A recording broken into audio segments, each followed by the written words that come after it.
Mais d'abord donc, direction La Réunion, où je le disais, une adolescente a été tuée par un requin. Elle avait 15 ans. Elle se baignait à quelques mètres du bord quand le squale l'a attaquée. Le récit avec Nicolas Bertrand. Cette bâche blanche, les gendarmes protègent la dépouille de l'adolescente. Mais une partie de son corps a été emmenée au large par le requin. Il est 14 h, Sarah, 15 ans, se baigne juste là avec sa sœur, à quelques mètres du rivage à peine. Soudain, elle est happée.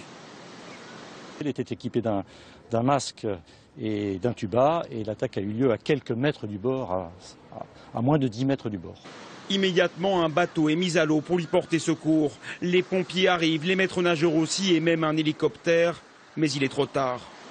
Pour les témoins, la scène est insoutenable. Un jeune homme sous le choc vient déposer quelques fleurs à l'endroit du drame.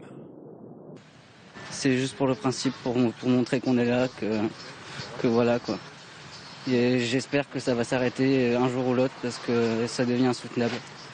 Dans cette baie, la baignade est interdite, mais aucun panneau ne l'indiquait. Pour les riverains, c'est même une surprise. Ils savent que les surfeurs sont souvent pris pour cible par les requins, mais les baigneurs jamais. On s'est toujours baigné ici, même la nuit, dit ce monsieur, et on n'a jamais eu de problème. La jeune fille était en vacances, arrivée de métropole la semaine dernière. Le préfet de La Réunion vient de mettre en place un dispositif pour rechercher et pêcher le requin qui lui a ôté la vie. Oui, et ce drame, vous le savez, n'est pas le premier. Les attaques de requins à La Réunion ont déjà fait 5 victimes. Alors faut-il lancer la chasse aux requins? Le débat fait rage. Avant de retrouver Marc Degly sur place, d'abord le contexte avec Fanny Stenler. C'était le 8 mai dernier sur l'une des plages les plus fréquentées de l'île. Un bodyboarder de 36 ans en voyage de noces décède suite à une attaque de requin. Un an plus tôt, un surfeur survit in extremis à un requin bulldog. Il a une main et un pied arrachés. Parfois, un miracle se produit. Ce jour-là, ce pagailleur réussit à échapper au requin tigre qui assaille sa pirogue. 11 attaques ont eu lieu en seulement 3 ans à La Réunion, dont 5 ont été mortelles si on compte celle d'aujourd'hui. Dans la grande majorité, les victimes étaient des surfeurs ou des bodyboarders. À chaque fois, c'est le choc pour ceux qui se trouvent à proximité. Vu qu'il y avait du sang, qu'il lui manquait un bout de jambe, quoi. Enfin, il lui manquait la jambe entière, en fait, quoi. Donc du coup, je dis à mon ami qu'il appelle les pompiers, je suis parti prendre mon surf. Face à la multiplication des attaques ces dernières années, les Réunionnais tentent de se défendre. Des filets ont été installés. Un groupe de vigies se relaye en permanence pour signaler la présence de requins au large des côtes.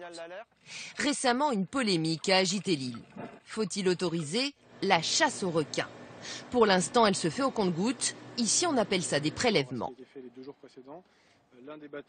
Pourquoi y a-t-il eu autant d'attaques de requins depuis 3 ans? Aucune réponse scientifique satisfaisante n'a été apportée pour l'instant. Oui, bonsoir Marc Degly. Question simple ce soir. Comment se fait-il que nous ne parvenons pas à stopper ces attaques? Bien, en gros, on peut résumer ça à une grande question. Faut-il protéger ou tuer les requins? Alors, en gros, d'un côté, des scientifiques, des écologistes, pour qui il n'y a pas de prolifération. Et en fait, les attaques mortelles sont dues à des gestes d'ignorance, d'insécurité, enfin de non-respect des règles de sécurité, de la part notamment des surfeurs. Et puis de l'autre côté, il y a les usagers de la mer, des associations également, qui pointent du doigt le nombre d'observations de squales qui est en train d'exploser ces dernières années et qui réclament plus activement une politique de prélèvement des requins pour réguler la population. Alors entre les deux, jusqu'à présent, un vrai dialogue de sourds, mais difficile aujourd'hui d'imaginer qu'ils vont continuer de cette manière-là alors qu'une baigneuse a été tuée, pas un surfeur. Le rappel des règles de sécurité ne sera pas suffisant et puis on peut imaginer que la pression sur les services de l'État va s'accentuer parce qu'il y a des enjeux, notamment économiques, liés, vous le savez, au secteur du tourisme. Et on aura l'occasion d'en reparler. Merci Marc. Autre titre.